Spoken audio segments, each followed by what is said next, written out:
जिस स्त्री की नाक में से ऐसी गंदगी निकलती हो, आँख में से कीचड़ निकलता हो, कान में से भी कीचड़ निकलता हो, वह सुंदर कैसे हो सकता है?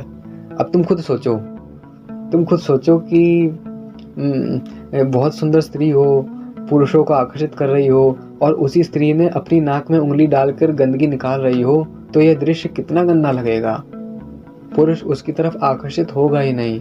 मैं तो अपना अनुभव बताता हूँ कि स्त्री को यदि थूकता हुआ भी देख लूँ तो मेरा उस पर से आकर्षण खत्म हो जाता है, और यदि मैं स्त्री को नाक में उंगली डालते हुए देख लूँ तो फिर तो आकर्षण और ही खत्म हो जाता है, क्योंकि नाक में से सच में गंदगी भरी हुई है।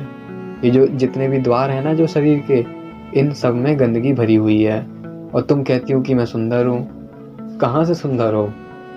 अभी तक मैंने जितनी सारी चीज़ें बताई हैं, इन सब चीज़ों में कोई ऐसी चीज़ बता दो जो गंदी ना हो, सुंदर हो, या फिर जिसमें से हीरा मोती निकलते हो।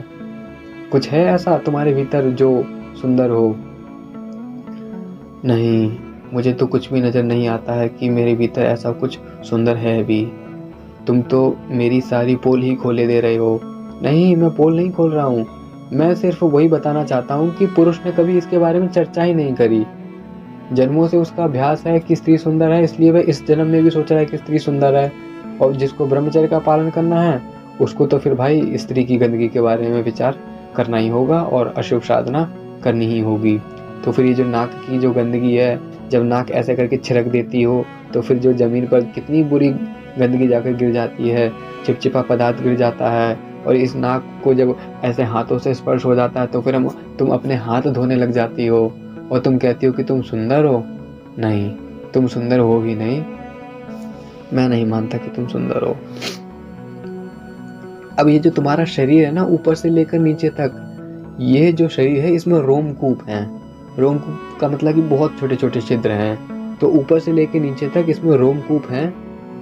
तो ये जो रोमकूप हैं, इसमें भी कोई सुंदरता नहीं है। अंदर जो चमड़ी के अंदर जो ऊर्जा प्रवाहित हो रही है, इस वजह से पुरुष तुम्हारी तरफ आकर्षित हो रहा है। अदरवाइज ऐसा कुछ है ही नहीं कि वह तुम्हारी तरफ आकर्षित हो। जिस भी इंसान ने यहाँ पृथ्वी पर जन्म लिया है, उसके भीतर ऊर्जा है, और ऊर्जा की वजह से ही वह स्त्री की तरफ आकर्षित होता है। या तुम जैसी जो सुंदर हॉट स्त्रियां हैं, वह पुरुषों की तरफ आकर्षित होती हैं, या फिर पुरुष तुम्हारी तरफ आकर्षित होता है, क्योंकि तुम्हारा शरीर ऊर्जा से बना हुआ है। ये जो रोमकूप हैं, इनमें भी किसी प्रकार की सुंदरता नहीं है, यह भी गंदगी ही है, क्योंकि इनमें से पसीना निकलता है। पसीना निकलता है ना तुम्हारे शरीर से? हाँ, पसीना तो निकलता है, और मैं पसीने की बदबू को छुपाने के लिए परफ्यूम का भी यूज़ करती हूँ, क्योंकि मुझे बहुत सारे लड़कों के पास में, अपने बॉयफ्रेंड के पास में बैठना पड़ता है। इसलिए यदि शरीर में से बदबू आएगी तो फिर मेरा इम्प्रेशन कम हो जाता है। अच्छा, इम्प्रेशन कम हो जाता है। इसका मतलब तुम ये है कि तुम अपनी शरीर की गंदगी को छुपाने का प्रयास करती हो अपने बॉयफ्रेंड के सामने, कहीं उसको सच्चाई ना पता लग जाए और वह तुमको छोड़कर भाग ना जाए। क्योंकि पसीना आता है तो दुर्गंध तो आती है, और दुर्गंध छुपाने के लिए तुम परफ्यूम लगाती हो। तो फिर मैं कैसे कह दूँ कि तुम सुंदर हो? तुम तो अपनी पोल खुद ही खोल रही हो। तुम कहती हो कि मैं परफ्यूम लगाती हूँ ताकि दुर्गंध ना आए, और मैं भी तो यही कह रहा था कि तुम सुंदर हो ही नहीं। हाँ, तुम सही कह रहे हो, और मैं तो सच बता रही हूँ कि मैं परफ्यूम लगाती हूँ क्योंकि दुर्गंध आती है शरीर में से। ये जो पसीना है, पसीने की बहुत दुर्गंध आती है शरीर में से। और ये जो अंडर आर्म्स हैं, इनमें भी पसीना निकलता है, तो इनमें से तो और ज़्यादा दुर्गंध आती है। हाँ, दुर्गंध तो आती है, मुझे पता है ना। क्यों, तुमको कैसे पता है? तुम्हारे साथ कुछ हुआ था क्या? या फिर तुम किसी स्त्री के इतने निकट चले गए थे कि तुम उसके पसीने की बदबू को सूंघ रहे हो? नहीं, मैं किसी स्त्री के इतना निकट नहीं गया हूँ। मैं सिर्फ अपने भावना के द्वारा, अपनी कल्पना के द्वारा ही स्त्री की सारी गंदगी के बारे में विस्तार पूर्वक चर्चा कर सकता हूँ। तो फिर तुम ऐसा क्यों कहते हो कि पसीने में बहुत दुर्गंध आती है? देखो, मैं तुम्हें बताता हूँ कि किसी किसी के पसीने में से दुर्गंध नहीं आती है, लेकिन किसी किसी का शरीर ऐसा होता है जिसके शरीर में से बहुत गंदी दुर्गंध आती है पसीने की। मैं जब 12th क्लास में था तो मेरा एक दोस्त है जिसका नाम जतिन है। तो गर्मी का समय था, हम एक बेंच पे 3 व्यक्ति बैठते थे, मैं उसके बगल में बैठता था, तो फिर गर्मी की वजह से उसके जो अंडर आर्म्स थे, उसकी जो बगल थी, वह गीली हो जाती थी और उनमें से बहुत ही ज़्यादा दुर्गंध आती थी पसीने की वजह से। तो यह बात मुझे वहाँ से ध्यान आई कि सच में स्त्री हो या पुरुष हो, उसके शरीर से पसीना निकलता है और पसीने में कितनी दुर्गंध होती है। तो फिर कोई मूर्ख ही होगा जो पुरुष स्त्री की तरफ जाएगा, या फिर मैं तो ऐसा कहता हूँ कि जो सेक्सुअल एक्टिविटी करते हैं और जो पुरुष स्त्री की देह को चाटते हैं, स्त्री की देह का जो चुंबन करते हैं, ये इसीलिए कर रहे हैं क्योंकि उन पर अभी जो है वासना पूरी तरह से हावी हो गई है। और जब वासना हावी हो जाती है तो फिर वह कुछ भी करने के लिए तैयार हो जाता है। तुमने पॉर्न देखी है ना? हाँ, पॉर्न देखी है, क्योंकि तुमने तो, हाँ, मैंने पॉर्न देखी है। मेरे तो बहुत सारे बॉयफ्रेंड हैं, इसलिए मैं उनके साथ संबंध बनाती हूँ, तो मैंने तो पॉर्न देखी है। तो पॉर्न देखी है, अच्छी बात है, लेकिन तुम ये बात भी जानती हो ना कि शरीर से दुर्गंध आती है, शरीर में से पसीना निकलता है और बहुत ज़्यादा दुर्गंध आती है। ऐसी दुर्गंध में कोई पुरुष स्त्री की देह को छुएगा नहीं, लेकिन जब तक वह जागृत पुरुष है।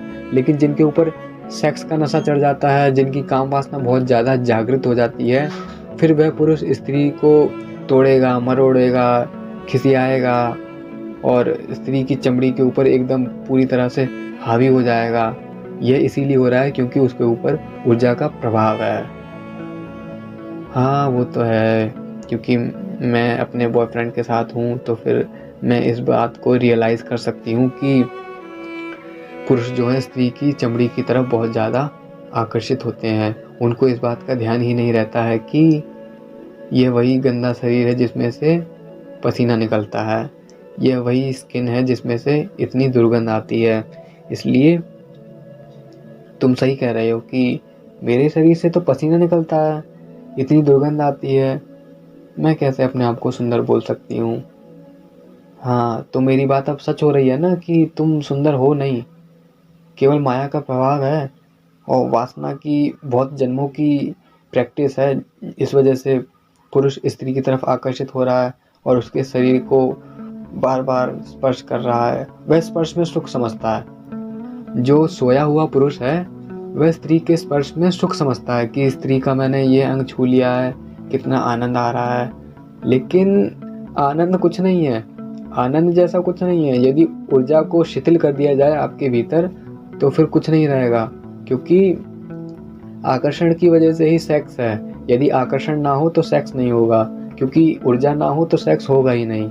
इसलिए तुम समझ जाओ कि जो पुरुष तुम्हारी तरफ आकर्षित हो रहे हैं, ये ऊर्जा की वजह से आकर्षित हो रहे हैं, और तुम्हारा ये जो शरीर है और इसमें जो पसीने की ये जो दुर्गंध है, इस शरीर में ऐसी सुंदरता है नहीं, और तुम अपने आप को सुंदर बोलना छोड़ दो। ठीक है, पसीने की बात हो गई, अब बात करते हैं त्वचा। तुम अपने आप को सुंदर बोल रही हो ना, तुम ऐसा कह रही थी कि मेरे शरीर पर बहुत ज़्यादा उभार है, इस वजह से मैं बहुत ज़्यादा सुंदर नज़र आ रही हूँ। तो फिर मैं आपको बताता हूँ, तुम्हारी चमड़ी को देखकर बहुत सारे पुरुष आकर्षित होते हैं कि वाह, कितनी मस्त स्किन है, कितनी गोरी चमड़ी है। तो ऐसा करना कि अपनी चमड़ी की जो परत है उसको निकाल कर साइड रख दो और अपने पुरुष को बोलना, अपने बॉयफ्रेंड को बोलना कि ये मेरी चमड़ी है और इसको संभाल कर रखना। पुरुष उसको, उस चमड़ी को लेगा ही नहीं। अरे, चमड़ी को नहीं लेगा भाई, यही सच्चाई है, क्योंकि जब तक ये जो चमड़ी है, इस चमड़ी में जान है, जब तक इस चमड़ी में प्राण है, तभी तक यह चमड़ी आकर्षित कर रही है। चमड़ी के पीछे जो ऊर्जा बह रही है, इस वजह से जो शरीर के अंदर के जो परमाणु हैं, इसलिए पुरुष स्त्री की तरफ आकर्षित हो रहा है। वरना यदि चमड़ी को निकाल कर साइड में रख दिया जाए तो फिर कोई भी चमड़ी को नहीं देखेगा। अब मान लो कि कोई मुर्गा लेने जाता हो, तो मुर्गे के ऊपर की जो चमड़ी होती है उसको हटा दिया जाता है ना, फिर उसके बाद जो मुर्गा होता है उसको लाया जाता है, उसको पकाया जाता है। इसी तरीके से यदि तुम्हारे भीतर, तुम्हारे ऊपर की ये जो चमड़ी है, इसको हटा दिया जाए तो फिर तुम्हारी जो स्थिति है वह बहुत ही ज़्यादा खराब हो जाएगी। मैं तो ऐसा मानता हूँ कि ये जो माया है ना, माया की सबसे ज़्यादा हेल्प कौन कर रहा है जनसंख्या की वृद्धि करने में? माया की सबसे ज़्यादा हेल्प यह चमड़ी ही कर रही है, क्योंकि माया ने स्त्री के ऊपर चमड़ी की परत डाल रखी है, और ये जो चमड़ी की परत है ये पुरुषों को बहुत ज़्यादा सुंदर लग रही है, और पुरुषों को इतनी ज़्यादा सुंदर लग रही है कि पुरुष इसके बाद के बारे में तो सोच ही नहीं पा रहा है कि इस चमड़ी के पीछे क्या है। क्यों, ऐसी क्या बात बोल रहे हो? हाँ हाँ, मैं सच कह रहा हूँ। ये जो पुरुष स्त्री की तरफ आकर्षित हो रहे हैं ना, ये चमड़ी को देखकर बहुत ज़्यादा आकर्षित हो रहे हैं। ये बहुत ज़्यादा आकर्षित हो रहे हैं, और माया की सहायता के लिए यह जो चमड़ी बनाई गई है, ऊपर से लेके नीचे तक यह चमड़ी का ये जो आवरण है यह ढक दिया गया है चमड़ी से। बाकी जो शरीर के भीतर जो इतनी सारी गंदगी है यह सिर्फ और सिर्फ चमड़ी की वजह से ही छुपी हुई है। यदि चमड़ी को हटा दिया जाए तो फिर ये जो शरीर है ये बिल्कुल ही कुरूप लगेगा, कोई इसकी तरफ देखेगा भी नहीं, और ऊपर से इस पर मक्खियाँ भिनभिनाने लगेंगी। कौवे, चील, गिद्ध, सारे जो पक्षी हैं वे इसको नोच नोच के खाने लग जाएंगे यदि इसके ऊपर से चमड़ी को हटा दिया जाएगा। हाँ, ये बात तो तुम सच कह रहे हो, मैंने तो ऐसा इसके बारे में सोचा ही नहीं। हाँ तो अब सोचो ना, सोचो क्या, तुम्हें तो सोचने की जरूरत ही नहीं है, बल्कि जो ब्रह्मचारी पुरुष हैं उनको सोचने की जरूरत है। जो ब्रह्मचर्य का पालन करना चाहते हैं उनको सोचने की जरूरत है कि ये जो स्त्री है, स्त्री के ये जो तुम्हारे स्तन हैं, तुम खुद सोचो, ये जो तुम्हारे स्तन हैं, वस्त्रों को हटा दिया जाए। वस्त्रों को हटाने के बाद इसके ऊपर की चमड़ी को हटा दिया जाए, सिर्फ ऊपर की ये जो बहुत पतली परत है इसको हटा दिया जाए, तो फिर ये स्तन कैसे नजर आएंगे?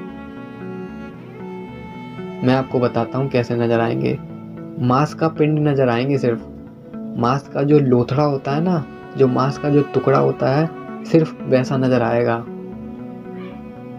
ये जो पुरुष स्त्री के स्तनों की तरफ इतने ज़्यादा आकर्षित हो रहे हैं, यदि इन स्तनों पर से चमड़ी को हटा दिया जाए तो कितने गंदे नजर आएंगे, कोई पुरुष इनकी तरफ आकर्षित ही नहीं होगा। देखो, मैं तुम्हें अपनी सच्चाई बता रहा हूँ, मैं भी स्तनों की तरफ आकर्षित होता था, मैं भी स्त्री के नितंबों की तरफ आकर्षित होता था, मैं भी स्त्री की नाभि की तरफ आकर्षित होता था, क्योंकि मेरे ऊपर भी माया का प्रभाव है। लेकिन जब मैं अशुभ साधना करूंगा तो मुझे सच्चाई पता चल गई है, और सच्चाई ये है कि ये चमड़ी है, चमड़ी की वजह से अंदर की सारी गंदगी छुपी हुई है, और चमड़ी हटाते ही सिर्फ मांस का पिंड है। इसलिए मैंने तुमसे पहले कहा था ना कि जो जागृत पुरुष है उसको तो यह याद ही नहीं रहता है कि यह स्त्री है, उसको सिर्फ यह याद रहता है कि यह एक मांस का पिंड है। तो फिर यदि तुम्हारे स्तनों पर से चमड़ी को हटा दिया जाए, तुम्हारे हाथों पर से चमड़ी को हटा दिया जाए, तो कैसा एकदम खराब लग जाएगा, एकदम खराब नजर आएगा, और तो और मक्खियाँ भिनभिनाने लगेंगी, खून जो है एकदम वह नजर आएगा। तो तुम खुद सोचो कितना गंदा नजर आएगा, बहुत ज़्यादा गंदा नजर आएगा। अब जैसे कि तुम्हारा ये जो नितंब है, बुरा मत मानना, मैं सच्चाई बता रहा हूँ, तुम्हारा ये जो नितंब है, तो इस पर से यदि चमड़ी को हटा दिया जाए तो फिर कौन सा पुरुष है जो इनकी तरफ आकर्षित होगा? कोई भी पुरुष ऐसा नहीं है जो इनकी तरफ आकर्षित होगा यदि इसके ऊपर से चमड़ी को हटा दिया जाए, क्योंकि चमड़ी को हटाने के बाद सिर्फ मांस ही मांस रह जाता है। चमड़ी की वजह से ही शरीर की पहचान है, चमड़ी की वजह से ही चेहरे की पहचान है, चमड़ी की वजह से ही तरह तरह के पुरुष नजर आते हैं। यदि सिर्फ चमड़ी हटा दी जाए तो फिर माया का एक तरह से आवरण हट जाएगा, और हमको सच्चाई पता चल जाएगी कि मैं इस चमड़ी के पीछे और इस मांस के पिंड के पीछे अपने वीर को बार बार बहा रहा था। इसलिए तो मैं कहता हूँ कि माया की जो बहुत ज़्यादा हेल्प कर रही है वह चमड़ी ही है, क्योंकि चमड़ी ने जो है मांस की गंदगी को, शरीर की गंदगी को ढक रखा है, जिस वजह से पुरुष जो है सिर्फ चमड़ी को देखकर उसकी तरफ पूरी तरह से आकर्षित हो जाता है। इसलिए तुम खुद सोच लो कि यदि तुम्हारे पूरे शरीर पर से चमड़ी को हटा दिया जाए, ऊपर की स्किन को हटा दिया जाए, तो कोई भी पुरुष तुम्हारी तरफ आकर्षित होगा ही नहीं। हाँ, तुम सच कह रहे हो। तुमने तो मेरी आँखें खोल दी। हाँ, आँखें खोल दी हैं, क्योंकि तुम स्त्री हो, शायद तुम्हें कभी ज़रूरत पड़े ब्रह्मचारी बनने की। इस वजह से तुम यदि पुरुषों को देखना, तो जैसे मैं बैठा हूँ ना अभी, तुम मुझको बिना वस्त्रों के देखो, और बस बिना वस्त्रों के बाद फिर तुम मुझको बिना चमड़ी के देखो, मैं कितना गंदा नज़र आता हूँ। एक दादा भगवान है, एक दादा भगवान थे जो ब्रह्मचर्य के पालन के लिए ऐसा कहते हैं कि फर्स्ट विजन में स्त्री को बिना वस्त्रों के देखो, दूसरे विजन में बिना स्किन के देखो। और यहाँ पर भगवान बुद्ध भी कहते हैं कि स्त्री की यदि चमड़ी को हटा दिया जाए तो कुछ भी ऐसा नहीं है जो हम उसकी तरफ देखकर आकर्षित हों। तो अब तुम्हारा जो स्किन है, इस स्किन की वजह से ही पुरुष स्त्री की तरफ ज़्यादा आकर्षित होते हैं। तो फिर मैं कहना ये चाहता हूँ कि यदि पुरुष जो है वह स्त्री की तरफ बहुत ज़्यादा आकर्षित हो रहा है और वह लेकिन ब्रह्मचर्य का पालन करना चाहता है, तो फिर 3 विज़न का प्रयोग करे। वह पहले विज़न में स्त्री को बिना वस्त्रों के देखे और दूसरे विज़न में स्त्री को बिना स्किन के देखे, बिना चमड़ी के देखे। बिना चमड़ी के शरीर बहुत गंदा नज़र आता है, खून से लथपथ नज़र आता है। ऐसा लगता है कि ऊपर से लेके नीचे तक खून ही खून है और सिर्फ मांस का पिंड है, और उसके ऊपर से मक्खियाँ भिनभिनाने लगती है। हाँ, तुम सही कह रहे हो, मेरा शरीर सुंदर है ही नहीं। हाँ, तो मैं भी तो यही कह रहा था। अभी और तुम्हारी सुंदरता के बारे में बताता हूँ। पीप, पीप का नाम सुना है? वही वाली पीप क्या, जो जैसे कि फोड़ा फुंसी हो जाए तो फिर उसको दबाते हैं तो फिर उसके अंदर से सफ़ेद सफ़ेद सा कुछ निकलता है। हाँ हाँ, कुछ कुछ वैसा ही। हाँ, उसी को पीप बोलते हैं। तो फिर ये जो चमड़ी है, चमड़ी में पीप भरा हुआ है। चमड़ी जो है इसमें पीप भरा हुआ है, और जब ये जो चमड़ी जल जाती है, जल जाने के बाद ये जो चमड़ी है इस पर जो फलके पड़ जाते हैं, फिर उनमें से पीप निकलता है। उनमें से पीप निकलता है और पीप वह बहुत गंदा होता है, उसको देखने तक का मन नहीं करता है। तो फिर ऐसा शरीर जिसमें से ऐसी ऐसी गंदगी हो, ऐसी